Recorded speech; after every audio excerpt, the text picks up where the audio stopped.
Bonsoir. Nous sommes en période de forte chaleur. On le sait, les personnes âgées sont plus touchées, peut-être que d'autres. Alors la question est naïve, mais pourquoi sont-elles plus touchées ?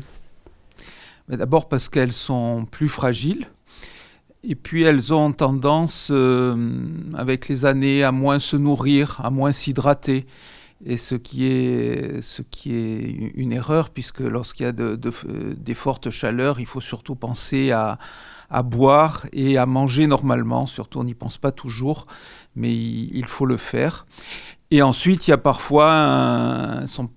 vivent parfois de façon un peu plus isolée.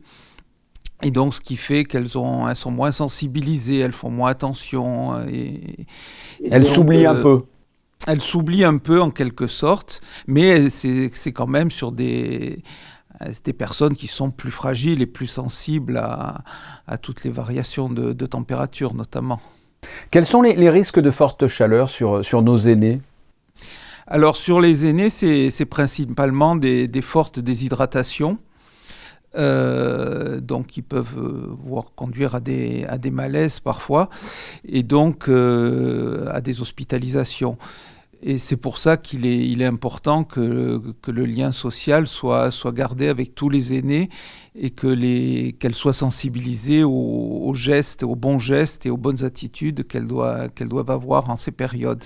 Alors, est-ce qu'il y a justement des symptômes ? Comment je peux voir que ma grand-mère n'est pas bien et subit la chaleur ? Il y a des signes ?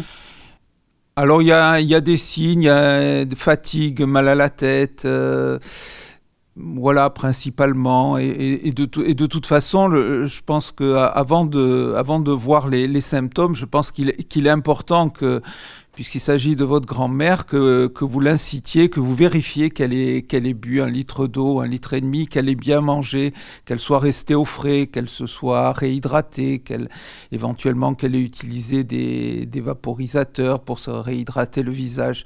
C'est beaucoup plus important que d'attendre les symptômes. Oui, bien sûr. Quelle est la prise en charge des aînés concernant la période estivale ? Ceux qui sont à domicile, par exemple, qu'est-ce qui est fait pour eux ?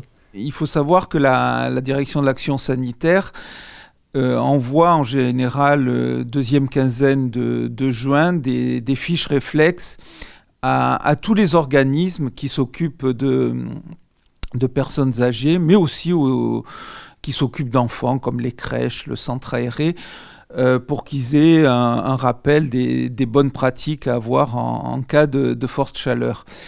Alors, durant la période estivale, il y a une mobilisation des personnels qui sont en contact de ces personnes âgées, à la fois dans les institutions, comme les maisons de retraite, la Quiétude, le CR3, le Cap Fleuri, mais aussi à travers les sociétés de services à la personne qui ont des contacts réguliers puisqu'il y a des intervenants qui vont tous les jours. La mairie de Monaco, bien sûr, qui a un rôle essentiel à travers la téléalarme, à travers les repas à domicile, à travers le personnel de service qu'elle envoie auprès des personnes âgées.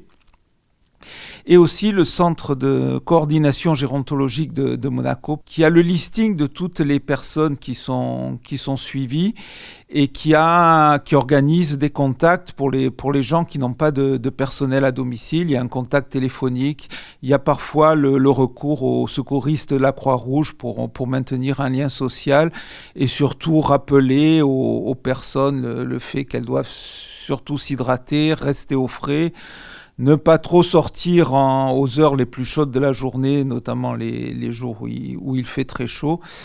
Garder l'appartement le plus frais possible, alors soit par la clim, soit parfois en baissant les volets, en provoquant des courants d'air lorsque c'est possible. Enfin, il y a tout un panel de mesures qui sont parfois du simple bon sens.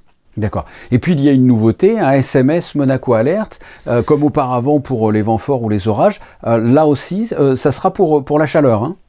Alors il y aura, oui, un nouveau service, puisqu'il y avait les vents forts, il y avait les orages. Là, il y aura un message en cas de canicule. Alors, message qui s'adresse aux personnes elles-mêmes lorsqu'elles sont abonnées, mais aussi à leur entourage. Surtout, c'est pour sensibiliser les familles, les intervenants. Si vous avez une personne âgée dans votre famille, lorsque vous recevez ce message, passez-lui un coup de fil, allez la voir, amenez-lui quelques bouteilles d'eau, quelques rafraîchissements, et ça sera une très bonne chose. Très bien. Alexandre Bordero, je le rappelle, nous sommes dans une période de forte chaleur. Il faut donc penser, vous l'avez dit, à s'hydrater, se protéger aux heures les plus chaudes et bien faire attention à nos aînés pour qu'ils se protègent à leur tour. C'est très important. Merci d'avoir répondu à mes questions. Merci à vous.